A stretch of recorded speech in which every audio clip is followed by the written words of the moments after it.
Күйеуіңіздің көңілінен шыққыңыз келсе. Көптеген қыз-келіншектер күйеуінің өзіне көңілі толмайтынын айтып жатады. Осы тұрғыда не жасасам да жақпай-ақ қойдым дейтін әйелдерге келесі кеңестерімізді ұсынамыз. Біріншісі, жұбайыңызға деген махаббатыңызды көрсете біліңіз.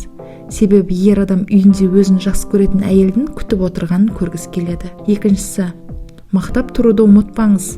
Ерлер мақтағанды ұнатады. Бұл олардың табиғатына тән. Үшіншісі, қиын сәттерде қолдау көрсетіңіз. Төртіншісі, сыйлық жасап тұруды да естен шығармаңыз.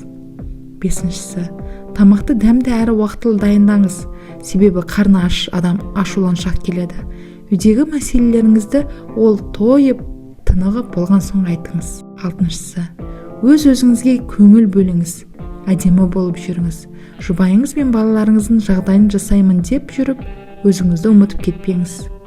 Жетіншісі, күйеуіңізді тәрбиелеуге тырыспаңыз. Ер адамдар өзіне бұйыра сөйлеп, жөнді-жөнсіз ақыл айта бергенде жек көреді. Сегізіншісі, оған еркіндік беріңіз. Әрбір басқан қадамын аңдып, минут сайын қоңырау шалып, оның мазасын ала бермеңіз. Орынсыз қызғанышқа жол бермеңіз. Тоғызыншысы, күйеуіңізді бақытты етуде тағы бір айта кететін жайт.